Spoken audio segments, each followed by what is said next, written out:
Final chapter, the anchor point. There was no countdown, no dramatic farewell. The last phase of the mission did not arrive like an event.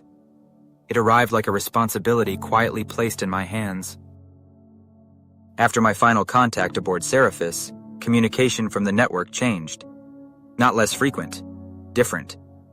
The instructions were no longer tactical or location-based. There were no coordinates, no devices to safeguard, no corridors to stabilize. Instead, the guidance was internal, precise, and unmistakably simple. Remain steady. The world, I was told, was entering a prolonged period of disruption. Not a single crisis, but a cascade. Political fracture, psychological strain, biological fear, and information overload. The opponent would not need force. Confusion would be sufficient. Exhaustion would do the rest. My role was not to intervene. It was to anchor. I learned that anchor points were not leaders or messengers.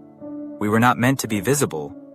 We were placed, strategically and quietly, within the human population to stabilize the field during moments when collective emotion threatened to spiral into collapse. Anchoring required no ritual, no public action, no declarations. It required restraint. When fear surged, I did not amplify it. When outrage demanded allegiance, I refused polarization. When certainty was weaponized, I held nuance. When isolation tempted withdrawal, I stayed present. This was the work. I continued to live an ordinary life. I worked, I paid bills, I formed relationships, I listened more than I spoke. I did not correct people when they were wrong unless invited. I did not reveal what I knew, even when silence felt heavy, especially then. At times it felt meaningless. There were no confirmations, no signs of success, no moments where the sky opened and declared the mission complete.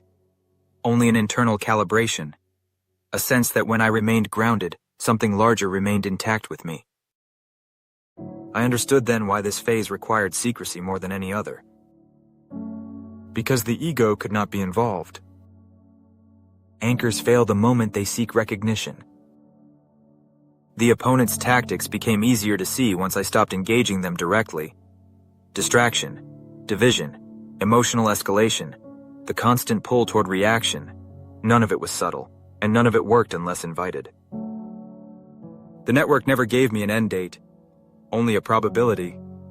It was unlikely, they said, that I would continue past 50, not because the work would end, but because it would no longer require me. That was the quiet triumph.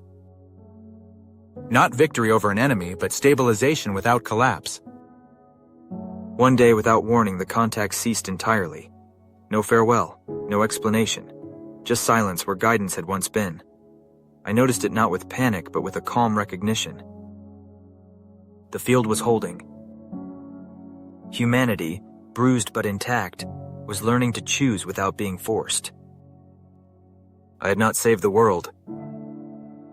I had helped it remain itself long enough to decide. And that, I finally understood, was the mission I agreed to before I ever arrived here. I stayed. I lived. I anchored. And when the time came, I let go.